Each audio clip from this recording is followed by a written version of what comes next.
혀. 오늘의 주제는 혀입니다. 지금 우리가 야고보서의 말씀을 받아서 계속 말씀을 나누고 있는데 신앙은 행함으로 입증돼야 된다라는 게 야고보서의 주된 가르침입니다. 그래서 지난주 말씀에도 희생이 따르는 실천이 없다면 그건 죽은 신앙이다. 희생이 동반된 실천이 따르지 않는다면 그건 죽은 신앙이다 라는 그런 가르침을 배웠습니다. 이제 오늘 야고보는 하나님을 믿는 경건한 자들의 언어 생활에 대해서 우리에게 교훈을 주고 있습니다. 요지는 분명합니다. 혀 조심해라. 혀라고 얘기합니다. 헬라어로는 글로사라고 얘기하고요. 이 글로사라는 단어는 그 사도행전 2장에 다른 언어로, 다른 혹은 방언으로 말하기를 시작했다라고 할 때도 다른 언어, 그 언어를 글로사라고 하는 겁니다. 혀, 다른 혀라고 그렇게 원칙적으로 말하는 거예요. 그러니까 뭔가 혀가 달라졌다라는 뜻이에요. 성령의 지배를 받아가지고 성령의 지배하에서 혀가 성령에 의해서 말하게 되는 그런 어떤 체험을 그렇게 말하고 있다고 볼 수 있습니다. 아무튼 혀는 우리가 조심해서 사용해야 된다라는 분명한 요지가 있고 혀의 영향력은 엄청난데 인생의 수레바퀴를 불살라버릴 수 있다.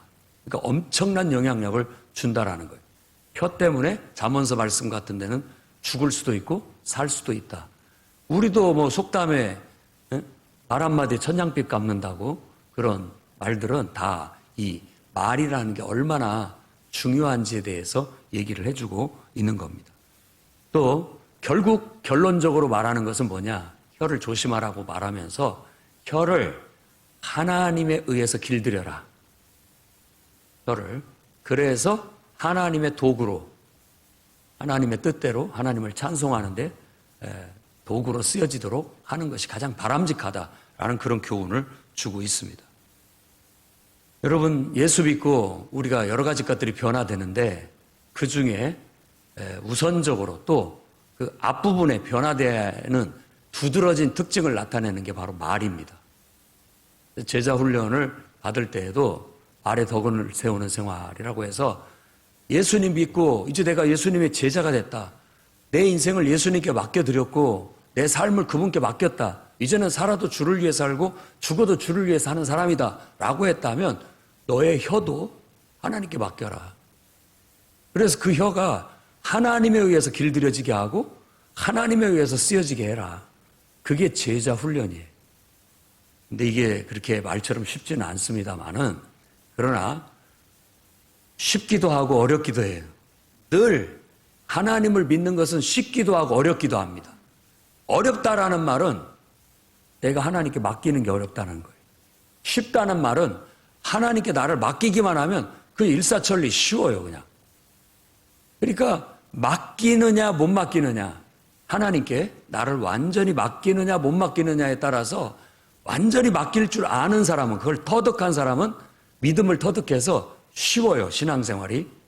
그런데 맡기지를 못하고 아직도 내가 펄펄하게 누구 표현처럼 시퍼렇게 내가 살아있다면, 배추잎처럼 뻣뻣하게 살아있다면 어렵습니다. 잘 안 돼요.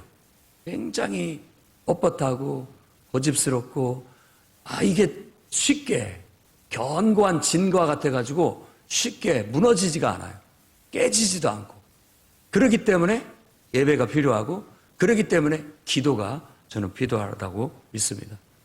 여러분 바른 신앙생활을 하기를 원한다면 오늘 말씀에 귀를 기울이십시오. 혀를 바르게 사용하는 것을 성령 안에서 훈련해야 여러분들이 바른 신앙생활을 할 수 있습니다. 이것을 자세히 살펴보면 다음과 같습니다. 첫 번째, 맨 먼저 첫째, 중요한 위치에 있을수록 혀를 더욱더 조심하라는 교훈입니다. 1절 말씀에 선생이 많이 되지 마라. 옛날 한글판에는 많이 선생이 되지 마라 이렇게 번역을 했는데 그게 좀 오해의 소지가 있으니까 이번엔 선생이 많이 되지 마라 라고 그렇게 얘기를 했어요. 뭔 말입니까? 선생 되지 말라는 말이냐? 잘 묵상해 보십시오. 여러분들이 이 성경을 그냥 국어책 읽듯이 읽으면 야, 선생 되지 말래. 이렇게 단순하게 받아들이는데 그런 말이 그 의도가 아닙니다. 왜 선생이 많이 되지 마라 라고 그렇게 얘기를 하냐. 그 어떤 가르치는 자, 여기는 이제 지도자가 되는 거예요. 가르치면서 지도하는 위치에 올라간 사람들은 이유가 더 큰 심판을 받기 때문이다. 심판이라고 크리노라고 하는데 이 심판을 하나님이 벌을 내리시는 것도 심판이라고도 하고요. 사람이 누군가를 비판하고 평가하는 것도 심판이라고 하는 겁니다. 그래서 여기서는 그럼 하나님께 심판을 받는다는 말이냐, 사람한테 평가를 받고 비평을 받는다는 말이냐. 우리가 뭐 둘 다라고 생각하면 제일 좋고요.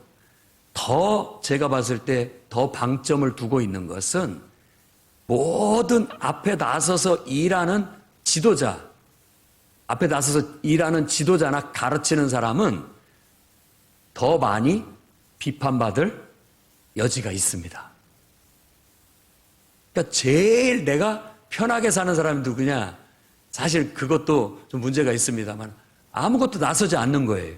그럼 나는 책임질 일도 없고 평가받을 일도 없고 욕먹을 일도 없어요. 그러니까 인생을 너무 안전하게 살려는 사람은 그런 거예요. 그러나 하나님이 아무리 욕을 먹더라도 비판을 받더라도 네가 이 일을 해라 하면 우리는 욕을 먹어가면서라도 그 일을 할 수 있는 믿음의 실천, 희생이 따르는 실천을 할 줄 알아야 됩니다. 그게 신앙이니까요. 부덕이 무서워서 장 못 담그는 것과 똑같은 것이고 너무 소극적인 태도로 하나님을 섬기다 보면 안 나서려고 그래요. 그냥 뒷전에 서가지고 늘 뒤에서 비판하는 사람만 되고자 하는 거예요. 평가하고. 그래 평가도 잘하고 비판도 잘해요. 그러나 정작 그러면 당신이 한번 해봐라 라고 했을 때는 고개를 살레살레 저어요. 나는 안 합니다. 못합니다. 왜? 그 위치에 올라가면 누구나 다 누군가에 의해서 평가되고 누군가에서 비판을 받을 수밖에 없어요.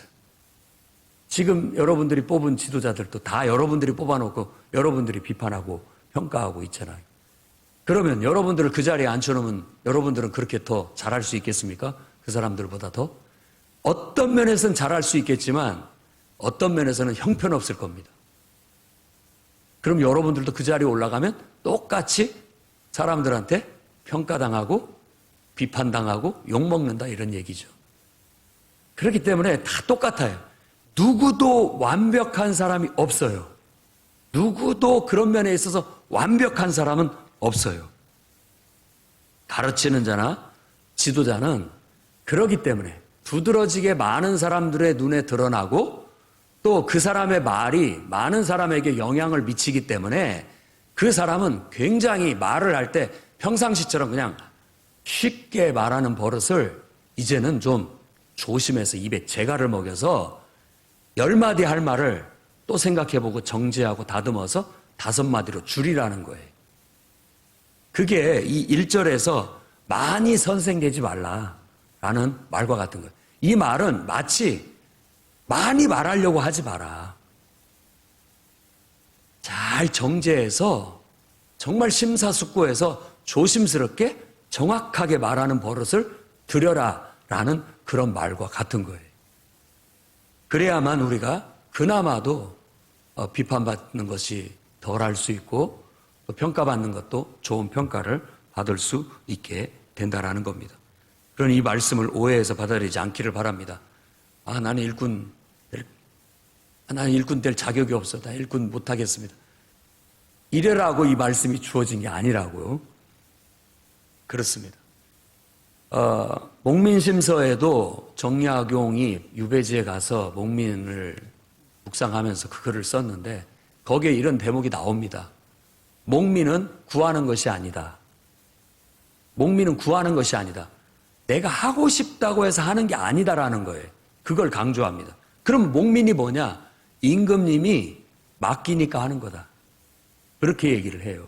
그러니까 백성들을 돌보고 백성들을 지도하는 것은 내가 해보겠습니다. 자신 있습니다. 이럴 수 있는 사람은 한 명도 없다라는 얘기예요. 그리고 그렇게 말하는 사람은 자만이고 교만이지 그럴 수 있는 능력 있는 사람은 아무도 없다라는 거예요.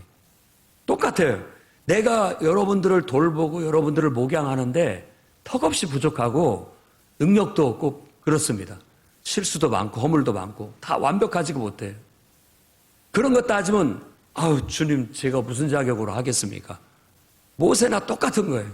난 못합니다. 라고 하지만 우리가 내가 하고 말고가 나의 결정이 아니라 내가 하고 싶다고 해서가 아니고 내가 하기 싫다고 안 하는 것이 아니라 이 영혼을 돌보고 목장을 돌보고 하나님께서 이 맡겨주신 일, 교회 안에서의 주의 일은 내가 하고 싶어서 하고 하기 싫어서 하는 게 아니라 안 하는 게 아니라 나의 주인 대신 그분이 맡겨주시니까 하는 거예요. 맡겨주셨기 때문에 하는 겁니다. 하나님께서. 능력이 없다는 것도 알고 부족한 것도 알아. 나를 믿고 내가 너한테 이 사명을 맡겼으니까 나를 믿고 네가 순종해라. 그게 주의 일이에요. 근데 많이 선생되지 말라는 건 막 선생되려고 좀 이렇게 막 나서는 듯한 표현이에요. 이게 좀 이렇게 섣불리 나서는 그런 것들인데 못 모르고 나서는 것이죠. 사실은 하나님이 시키시면 하는 겁니다. 하는 거예요. 정말 이 목민이라든지 목양이라든지 이것은 너무나 많은 신경을 쓰고 또 마음고생도 해야 되고 욕도 먹어야 하는 일이기 때문에 쉬운 일이 아니에요. 그러니까 내가 하겠습니다 이런 것은 정말 특별한 경우 아니고는 그건 못 모르고 하는 소리일 수가 있는 거예요. 그렇게 말했다 할지라도 그 사람이 그걸 감당하고 할 수 있을지 없을지는 몰라요. 예수님의 제자 야고보, 우리의 아들들이 내가 마실 잔을 마실 수 있겠느냐? 아, 마실 수 있습니다. 큰 소리 쳤지만 자기들이 지금 뭔 말 하는지도 몰라요. 그러더니만 야고보는 사도행전에 보면 사도들 중에 최초로 순교당하는 제일 먼저 맥없이 헤로드 왕한테 죽고 마는 그런 인물로 나오죠. 쉬운 일이 아닙니다. 내가 막 하겠습니다. 자신 있습니다. 이런 것이 주의 일이 아닙니다. 주의 일은 하나님께서 내게 말씀을 주시고 감동을 주셔서 맡겨주시니까 순종으로 하는 거예요. 항상 명심하십시오. 내가 능력이 있고 자신이 있어서 하는 게 아니라 하고 싶어서 하는 게 아니라 하나님이 내게 명령을 내리셨고 맡겨주셨으니까 순종으로 하는 거라고. 처음도 그래야 되고 중간도 그래야 되고 끝도 그래야 됩니다. 늘 하나님이 맡겨주신 것에 순종으로 나아가는 것이지 주님 제가 해보겠습니다. 하고 싶습니다. 아니에요. 주님 이제는 내가 질렸고 못하겠습니다. 그것도 아니에요. 그것도 다 우리가 인간적인 생각의 판단일 뿐인 거예요. 정말로 중요한 건 하나님께서 내게 맡겼다라는 확신. 그리고 내가 하나님에게 순종해서 이 일을 하고 있다라는 분명한 신앙 고백. 이것이 우리의 삶이 돼야 되는 겁니다. 그러니까 여러분이 누구를 가르치고 지도자의 위치에 서면 혀를 사용하는 걸 굉장히 조심해야 됩니다. 평상시 때는 정말 생각 없이 말 많이 하는 사람이라 할지라도 앞에 서면 굉장히 신중하게 단어를 선택하고 표현을 선택하고 아주 신중하게 말하는 훈련을 해야 됩니다. 자기 감정을 정제하고 자기의 표현, 문장을 정제하면서 말을 다듬어서 자꾸만 문제가 되지 않도록 정확하게 의사표현을 할 수 있는 그런 훈련을 해야 할 필요가 있다라는 겁니다. 그렇다고 해서 여러분들이 너무 위축되라는 말은 아닙니다. 그리고 남의 눈치나 보라고 누가 나를 이렇게 평가할까 저렇게 평가할까 그렇게 눈치나 보고 위축되라는 뜻이 아닙니다. 우리는요 사도 바울이 말한 것처럼 맡은 자에게 구할 것은 오직 충성이에요. 하나님이 맡겼고 나는 그냥 맡기신 하나님 앞에 충성을 다하는 것에 방점을 두고 그걸 중심으로 나가야지 사람이 나를 어떻게 볼까? 사람이 좋아할까? 싫어할까? 이런 것에 맞추면 주의 종이 아닙니다. 주의 종도 아니고 주의 일도 하는 게 아니에요. 그러니까 말을 조심하라는 것은 정말 하나님 앞에서 하나님 앞에서 조심을 해야 되고 정죄를 해야 할 뿐만 아니라 내가 하나님 말씀대로 순종하고 나아간다고 한다면 언제든지 당당해야 됩니다. 언제든지 당당할 수 있는 거예요. 내가 하나님 앞에 떳떳하고 하나님 앞에 당당하고 이것이 하나님이 내게 주신 명령이고 하나님의 사명을 감당하는 데 있어서는 여러분들이 비록 사람이 유순하고 비록 사람이 조금 사람들한테 이렇게 부드러운 사람이라 할지라도 여러분을 위해서가 아니라 하나님의 이름의 명예를 위해서 여러분은 당당해야 됩니다. 왜냐하면 나를 드러내는 게 아니라 지금 나는 하나님을 드러내고 하나님의 일을 하고 있기 때문에 하나님을 드러내는 당당함이 있어야지 내가 위축되고 내가 눈치나 보고 이러면 결국은 하나님의 영광을 가리는 것이 되고 하나님을 부끄럽게 만들어버리는 것이 될 수 있기 때문에 그렇습니다. 주의 종이나 주의 일을 맡아서 하는 사람들은 항상 하나님 앞에 충성을 다한다는 마음으로 다른 사람들이 나를 평가하는 것에 휘둘리거나 흔들리지 않아야 됩니다. 그리고 나 스스로도 스스로를 자책하지 말아야 됩니다. 나를 판단할 수 있는 분은 오직 내게 이 일을 맡기신 하나님, 그리고 여러분들이 섬기는 교회 목회자밖에 없습니다. 그들만이 하나님과 여러분에게 직분을 맡기고 사명을 맡긴 주의 종, 주의 사자, 주님의 심부름을 하는 그 목회자만이 여러분들을 평가할 수 있고 판단할 수 있지. 그 외에는 누가 뭐라고 해도 휘둘릴 필요가 없습니다. 여러분 스스로도 여러분을 평가하고 자책할 필요가 없어요. 그건 하나님께 맡기십시오. 그런 당당함이 있어야 된다라는 거예요. 조심을 하지만 늘 그런 당당함으로 여러분들이 나아갈 수 있기를 바랍니다. 우리가 오직 평가받는 것은 우리에게 그 사명을 맡기신 하나님, 그리고 교회에서 그 사명을 주의 이름으로 주님의 뜻을 따라 임명하고 맡긴 주의 종이라는 것을 여러분이 잊지 말기를 바랍니다. 가르치는 지도자에게 그 일을 맡기신 분의 평가가 가장 중요한 거고 거기에 초점을 두고 여러분들이 주의 일을 하고 또 하나님의 사명을 감당하고 거기에 합당하게 말도 하고 행동할 수 있도록 삼가하고 조심해야 할 필요가 있습니다. 지도자에게 주어진 권한은 그걸 맡긴 사람한테 그 권한을 발휘하라고 준 게 아니죠. 자, 하나님께서 여러분에게 직분을 맡겨서 하나님 뭐 하시는 겁니까? 나한테 직분 맡기셔놓고 지금 뭐 하고 계시는 겁니까? 그러라고 맡긴 게 아니라고요. 여러분의 섬기는 목회자가 여러분한테 직분을 맡겼어요. 목사님 뭡니까? 저 하기 싫다는데 왜 저한테 이런 걸 맡기십니까? 그런 말 하라고 권한을 준 게 아니에요. 여러분 말을 삼가해야 됩니다. 주의해야 돼요. 굉장히 조심해야 됩니다. 말에 재갈을 먹여야 돼요. 그런 말은 할 입장이 아니고 할 말이 아닌 거예요. 여러분들한테 권한을 준 것은 하나님이 주셨다고 한다면 여러분들이 권한을 쓸 사람은 여러분들이 돌보고 있는 대상이에요. 그 대상들에게 가서 그들을 평가하고 그들을 지도하고 그들을 가르치라고 준 것이지 목사님을 향해서 가르치고 지도하라고 준 거 아니다는 것이죠.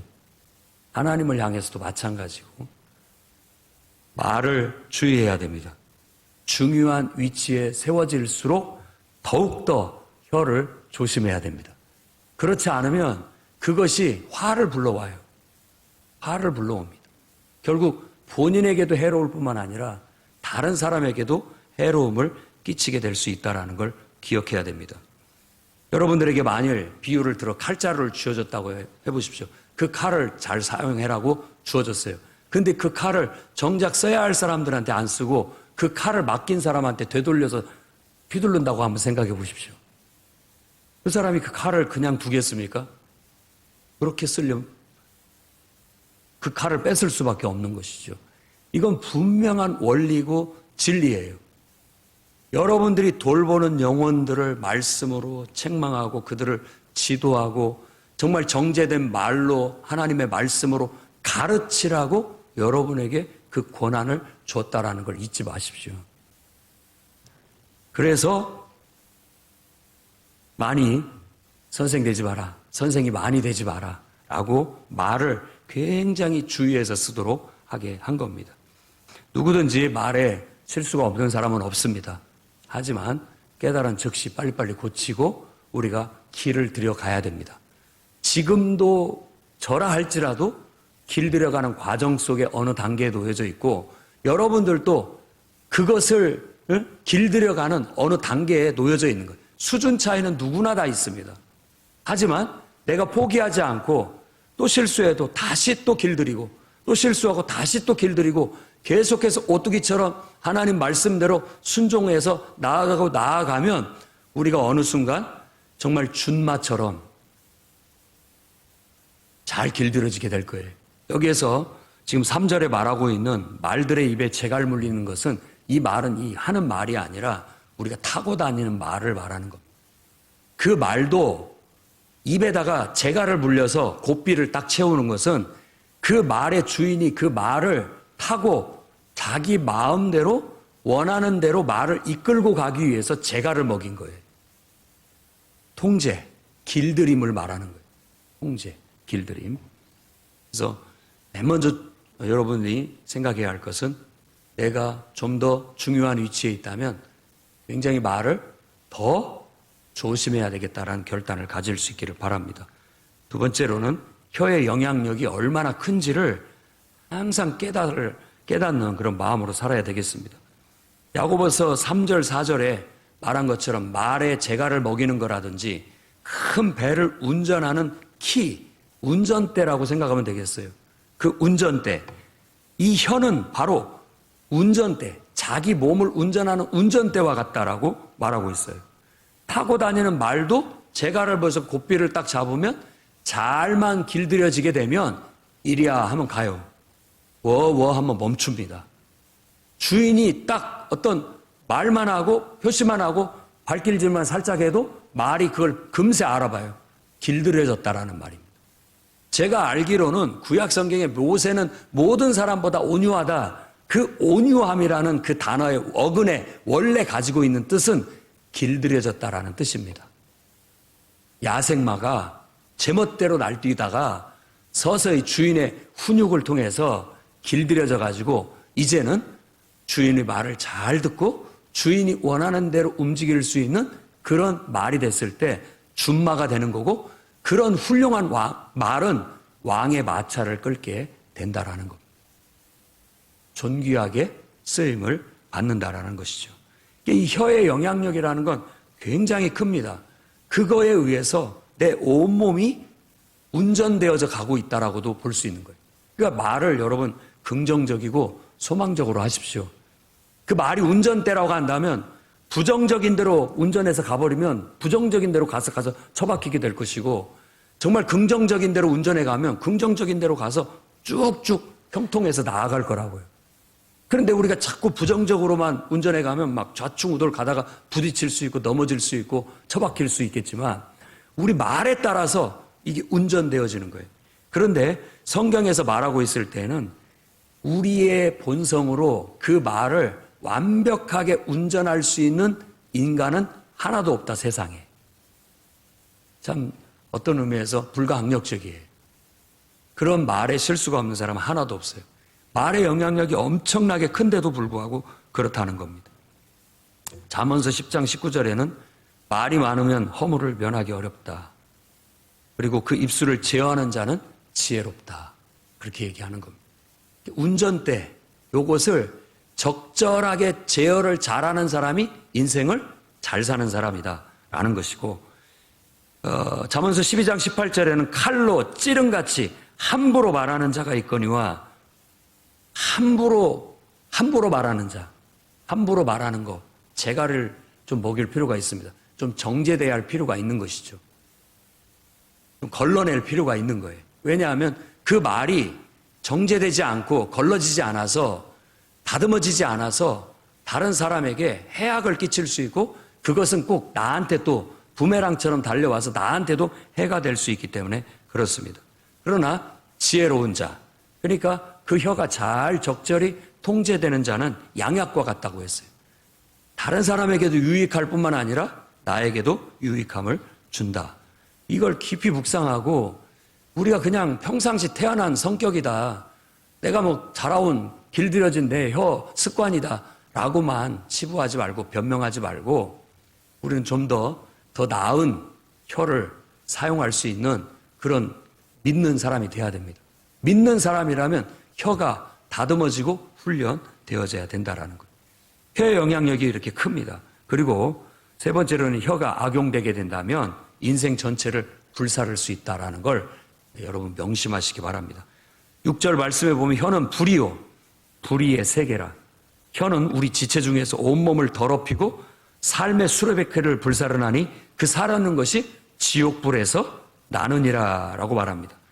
불이 붙어버리면 숲을 다 태워버리듯이 혀를 잘못 놀리면 우리 인생의 생의 바퀴, 인생 전체를 송두리째 불태워버릴 수 있다라는 거예요. 망쳐버릴 수 있다라는 그런 무서운 말과 같습니다. 그런데 이렇게 우리 인생을 불태워버리는 망가뜨리는 이 혀의 사용은 지옥에서 온다는 거예요. 지옥은 뭐냐? 지옥은 마귀가 들어갈 장소가 지옥이에요. 그러니까 사탄으로부터 사탄의 영향을 받아가지고 나와서 사탄의 영향을 받아서 사용되어지는 말, 혀는 우리 인생을 불살라버릴 수 있는 그런 해악, 우리를 찌르는 독이 되고 그야말로 우리를 망가뜨리는 그런 불이 될 수 있다는 것을 말하고 있는 겁니다. 그러니까 우리가 정말로 주의해야 할 것은 우리 말이 정말 막 기분 나빠서 시기 질투 속에서 마귀가 우리 안에 막 역사해가지고 나도 모르게 감정적으로 튀어나오고 나도 모르게 막 거칠게 튀어나오는 그런 말들, 이런 말들을 이제는 좀 줄여가야 됩니다. 걸러져야 된다고. 우리 보통 뚜껑 열렸다고 그렇게 많이 말하고 기분이 확 나빠서 하는 소리인 거 다 압니다. 그렇지만 이제는 예수를 믿고 성령이 충만한 사람이라면 그런 상태에 나를 노출하는 일이 줄어들어야 돼요. 그런 상태. 정반대로 가야 되겠죠. 우리는 성령에 내가 노출되어져서 성령의 영향을 받아서 내 말이 성령에 의해서 순화되어지고 성령에 의해서 말해지는 그런 훈련과 습관이 되어져야 되겠죠. 만일 그것이 안 되면 우리는 둘 중 하나입니다. 그러니까 내가 하나님의 성령의 지배를 안 받으면 다른 것의 지배를 받아요. 다른 것의 지배를 받습니다. 예를 들어 회사에서 기분 나쁜 일이 있어가지고 뭐 막 핀잔을 들었거든요. 암도 막 성질이 팍 나서 오면은 돌아오는 애맨 돌뿌리를 걷어찹니다. 그리고 집에 와가지고 아무 상관도 없는 자식들이나 가족들에게 화를 내요. 이게 영향을 받았다라는 뜻이죠. 그럼 다른 사람들은 다 뭔 일이 있는가 보다라고 생각할 수 있지만 그 사람들은 무슨 죄예요? 결국 내가 지금 뭐에 영향을 받고 있느냐에 따라서 이 혀가 악용될 수도 있고 선용될 수도 있다라는 뜻이에요. 그런데 예배를 드리고 은혜를 충만히 받고 가가지고 그렇게 하기는 쉽지가 않습니다. 은혜를 받고 성령이 충만하면 그 은혜가 내 말을 순화시켜서 믿음으로 나가고 은혜 가운데 말이 나가게 되는 거예요. 그래서 마지막으로 여러분에게 말씀드리고 싶은 것은 혀를 정말 하나님 앞에 길들여서 하나님의 도구로 쓸 줄 아는 진짜 믿는 사람이 되십시오. 여러분의 신앙 행함으로 입증해 보여주시라고요. 그러면 내가 믿는 자다. 내가 성령 받은 사람이다. 내 인생을 하나님께 다 맡긴 사람이다. 그러면 내 혀도 이제 하나님께 맡겨져서 하나님 내 혀를 주님께 맡기겠사오니 주님이 내 혀를 주장하여 주십시오. 주님이 내 혀를 주장해 주셔서 성령이 말하게 하는 대로 말하겠습니다. 하나님께서 내게 감동으로 주신 말, 감동으로 나를 다스려 주시고 길들여 주셔서 성령에 의해서 말해지는 그렇게 행동하는 그런 삶을 살게 해 주십시오. 그러니까 우리가 성령 받고 성령의 말하게 함을 따라 방언을 말하는 건 바로 그런 훈련과도 같아요. 내 자신을 하나님께 맡기는 훈련. 내 지체를 하나님께 맡기는 훈련. 내 혀를 하나님께 맡겨버리니까 하나님이 사용해서 성령의 도구가 돼서 성령의 말하게 하는 대로 말을 하게 되는 혀가 되잖아요. 다른 혀가 되잖아요. 그런 것처럼 혀뿐만이 아니라 우리 온 몸이 굴레 씌워져서, 말씀 표현 그대로 굴레 씌워져서 성령에 의해서 지배되어지고 성령에 의해서 다스려지고 성령에 의해서 길들여지게 된다면 우리 혀나 우리의 모든 몸은 주님의 도구가 돼서 하나님의 영광을 드러내는데 쓰여지게 되는 겁니다. 그러니까 우리가 하나님의 영향을 받아 성령의 영향을 받으면 우리가 하나님을 찬양하는 혀가 되겠지만, 그 똑같은 혀로 만일 우리가 사탄에게 노출되고 인간적이고 육신적인 우리의 본성에 노출되게 되면 우리도 모르게 우리 이 혀로, 똑같은 혀로 누군가를 저주하는 것. 그 저주하는 그 사람은 하나님이 하나님의 형상으로 지음을 받은, 하나님이 형상으로 지은 한 영혼이에요. 그러면 내가 그 형제를 저주하는 것은 하나님을 저주하는 거나 똑같은 그런 의미가 된다라는 거예요. 어떻게 그럴 수 있느냐? 거듭나라. 완전히 혀를 거듭나게 해라. 그게 진짜 예수 믿는 그런 우리의 신앙이다. 그 말씀을 오늘 우리에게 주고 있는 겁니다. 잠언서 18장 21절에는 죽고 사는 것이 혀의 힘에 달려있다. 혀를 쓰기를 좋아하는 것, 이것은 자기 인간의 본성이나 이런 것에 의해서 함부로 쓰게 되면 결국은 그 혀의 열매를 먹게 될 것이다. 주의해야 됩니다.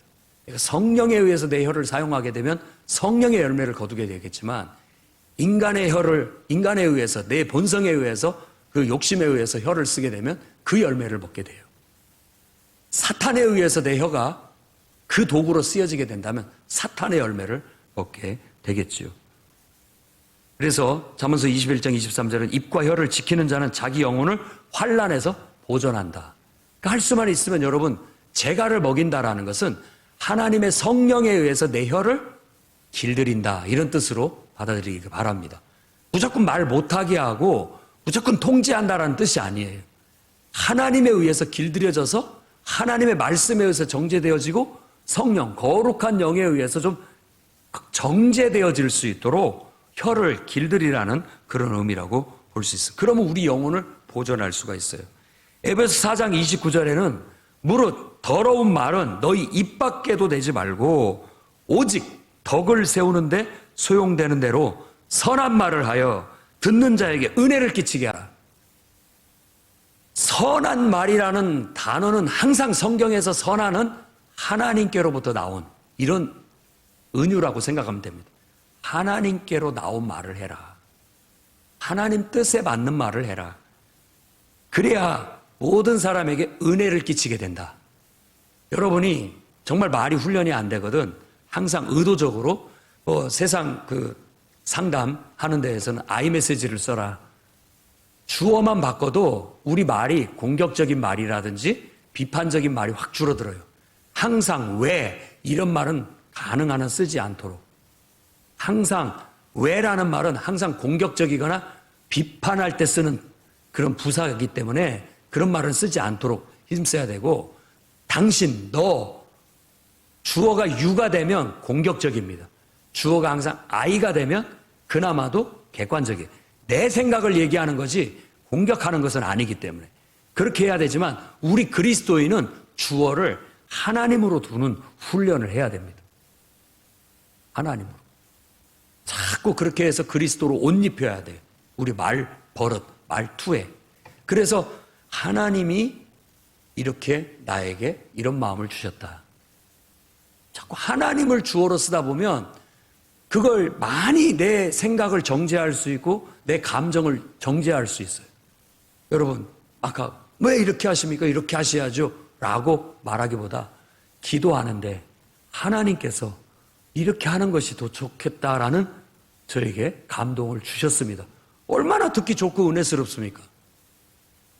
그러면 이게 본인의 막 요구가 아니라 하나님께서 주신 감동이라고 하니까 그러면 저도 한번 기도해보고 정말 그게 하나님의 감동으로 정말 나도 느껴진다면 그렇게 합시다. 이렇게 하면 모든 게 은혜스럽게 모든 게 될 수 있잖아요. 근데 너무나 막 내 생각을 주장하는 듯하게 보이고 내 생각대로 안 되면 다 엎어버릴 것 같이 얘기하는 그런 말투, 극단적인 말투도 고쳐져야 되는 겁니다. 그냥 내가 이렇게 해라고 했잖아. 왜 안 해? 하면은 내 생각대로 안 되면은 나는 이거 가만두지 않겠다라는 그런 공격적인 표현이잖아요. 그걸 누가 기분 좋게 들을 수 있고 그렇겠습니까? 말을 바꿔야 돼요. 저는 이렇게 생각합니다도 괜찮지만 우리 그리스도인은 하나님 앞에 기도하는데 하나님께서 이런 생각, 이런 마음, 이런 감동을 저에게 주셨습니다. 그렇게 얘기하는 것은 정말로 이건 하나님 안에서 들어온 생각이고 하나님으로부터 받은 의견이고 이런 것이라는 걸 우리가 다 같이 공유할 수 있는 거잖아요. 그러니까 다 같이 은혜스럽게 그런 거에 대해서 논의할 수 있고 함께 기도할 수 있고 해나갈 수 있는 거예요. 우리의 말버릇 중에 또 잘못된 것이 있어요. 항상 자기는 빼놓고 얘기한다는 거예요. 예를 들어 우리가 왜 이걸 못합니까? 왜 이게 이렇게 해야 되는 거 아닙니까? 라고 말하는데 자기는 거기서 빠져요. 그러면 안 됩니다. 자기를 집어넣고 얘기를 해야 되는 거예요. 우리가 그런 훈련들을 쌓음으로써 이 말씀처럼 더러운 말은 우리 입 밖에서도 내지 않을 뿐만 아니라 덕을 세우는 그런 선한 말을 할 수 있게 되고 듣는 자들이 은혜를 끼친다라는 건 그 말을 들으면서도 하나님을 떠올릴 수 있고 그 말을 들으면서도 하나님의 뜻을 분별할 수 있는 그런 것이 은혜가 되는 거라고 말할 수 있는 거예요. 여러분 목장에서도 그렇게 말하는 훈련을 하십시오. 계속 목장 모임을 통해서 여러분 말을 훈련하고 다듬어 가야 되고 계속해서 여러분의 신앙을 점검하면서 내 신앙이 지금 이 정도, 이 단계에 와 있구나. 이런 걸 점검하면서 조금씩 한 걸음씩 더 자꾸만 개발해 나가고 다듬어 나가고 길들여 나가라고 하는 겁니다. 그게 목장 모임의 목적이라고 할 수 있어요. 에베소 5장 4절도 누추함과 어리석은 말이나 희롱의 말이 마땅치 아니하니 오히려 감사하는 말을 해라. 부정적인 말들을 많이 걸러내고 가능하면 감사하는 말을 많이 할 수 있기를 바랍니다. 골로새 4장 6절 말씀에는 너희 말을 항상 은혜 가운데 소금으로 맛을 냄과 같이 하라. 이렇게 얘기합니다. 자, 여러분 은혜가 떨어졌어요. 그러면 가능한 한 발언을 자제하시는 게 좋습니다. 왜냐하면 은혜가 없는 냉랭한 가슴과 거칠은 가슴 속에서 나오는 말은 냉랭하고 거칠기 때문에 가능한 한 먼저 은혜를 회복하고 은혜 가운데서 말하도록 그래서 말 속에 은혜가 느껴질 수 있도록 해야 되겠고 소금으로 맛을 냄과 같이 하라. 소금이 너무 짤 수도 있고 싱거울 수도 있잖아요. 싱거우면 말에 영향력이 안 가요. 괜찮아 편하게 하면 말에 영향력이 안 갑니다. 사람들이 우습게 여기고 말에 탄을 안 해요. 여러분들의 말이 먹히지 않고 사람들이 여러분이 말을 하는데도 탄을 안 하면 여러분의 존재 값어치가 없어져요. 말의 권위가 사라져 버린다고요. 한마디 하면 그대로 되고 한마디 하면 그대로 움직이는 게 말의 권위예요. 말의 권위. 내 말에 힘이 있고 권위가 있는 거예요. 그런데 말을 해도 듣는 채 만 채 들어도 안 하고 이러면 금식하고 기도해야 됩니다. 내가 지금 말을 제대로 쓸 줄 모르고 있다는 뜻이죠. 말이 너무 싱거운 거예요. 짜게 만들어야 됩니다. 짜게 만드는 노력이 필요합니다. 근데 또 너무 강하게 밀어붙이면 너무 짜요. 사람들이 버티기가 어려워요. 그것도 조금 줄여야 됩니다. 사람들이 아무리 좋은 정신도 우리 40일 금식기도 다 같이 한번 해봅시다. 우리 여성도에 40일 금식기도 한번 이번 참에 다 해봅시다. 정말로 뜻은 좋고 목표는 좋지만 누가 하겠습니까? 너무 짜요. 그렇잖아요. 하루 금식 돌아가면서 합시다. 이 정도는 할 수 있는 범위니까 할 수 있는 것이죠. 그런 것처럼 우리의 말의 수위를 조절할 수 있어야 돼요. 길이 들여져야 됩니다. 하나님에 의해서 길이 들여지고 성경 말씀에 의해서 길이 들여지고 성령 충만함을 받아서 은혜 가운데서 길이 들여질 때 우리의 말이 정말 예수 믿는 사람처럼 되게 돼서 우리의 말하는 걸 봐도 딱 예수 믿는 사람이네. 그 말 속에 하나님이 느껴지고 그 말이 하나님의 임재가 느껴지고 그 말 속에 하나님이 빼고는 말이 안 돼. 그러니까 그 사람은 정말 하나님 믿는 사람이 딱 맞다라고 그렇게 볼 수 있는 것이죠. 오늘 정말 여러분들의 혀 하나님이 창조했습니다. 하나님을 찬송하라고. 하나님의 도구로 쓰여지도록 여러분들이 하나님께 여러분 내어드리고 주님 내 혀를 길들여 주십시오. 하나님 뜻대로 사용해 주십시오. 오늘 그렇게 기도하는 저와 여러분이 되기를 주의 이름으로 축원합니다. 기도하겠습니다. 거룩하신 주님,